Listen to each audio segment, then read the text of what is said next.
তাসমিয়া, যার অর্থ হলো নামকরণ। মাহবুবা আলম, যার অর্থ হলো বৃষপিয়া। নিশাত সালমা, যার অর্থ হলো আনন্দ প্রশান্ত। আসিফা, যার অর্থ হলো শক্তিশালী। আনোয়ারা, যার অর্থ হলো উজ্জ্বল। রুমাইসা, যার অর্থ হলো নবীর পছন্দের একজন মহিলা সাহাবী। নাওলা, যার অর্থ হলো কল্যাণ। খাওলা, যার অর্থ হলো সুন্দরী। কারিমা, যার অর্থ হলো বংশের সন্তান। রাবাব, যার অর্থ হলো শুভ্র মেঘ। আনিসা, যার অর্থ হলো ভালো মনের অধিকারী। আছিয়া, যার অর্থ হলো সমবেদনাকারী। নুসাইবা, যার অর্থ হলো গুরুত্বপূর্ণ একটি পরিবার।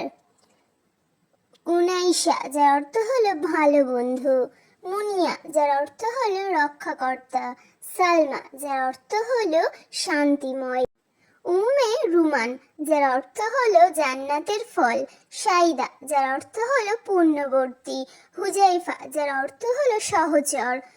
সুয়াদ, যার অর্থ হলো ভাগ্যবতী। সাদিয়া, যার অর্থ হলো খাঁটি নির্বাচন। তাহসিনা, যার অর্থ হলো উত্তম। তাহিয়া, যার অর্থ হলো শুভেচ্ছা।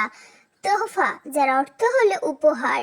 ইরতিফা, যার অর্থ হলো অনুমতি। সুলতানা, যার অর্থ হলো মহারানী। হালিমা, যার অর্থ হলো দয়ালু।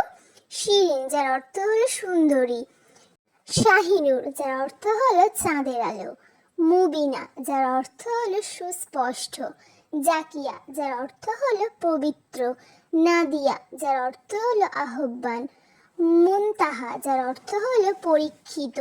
সাইমা, যার অর্থ হলো উপবাসী। মাহিয়া, যার অর্থ হলো নিরাময়কারী। আনিফা, যার অর্থ হলো রূপসী। আরিফা, যার অর্থ হলো প্রবল বাতাস। আফিফা, যার অর্থ হলো শান্তি। জাদিদা, যার অর্থ হলো নতুন। জামিমা, যার অর্থ হলো ভাগ্য। শাইমা, যার অর্থ হলো বিচরণকারী। সাফা, যার অর্থ হলো আরোগ্য। সাবিহা, যার অর্থ হলো দ্রুতগামী অস্ত্র। সিমরা, যার অর্থ হলো বিজয়ী। সুরাইয়া, যার অর্থ হলো সুন্দরী। মিহা, যার অর্থ হলো সফল।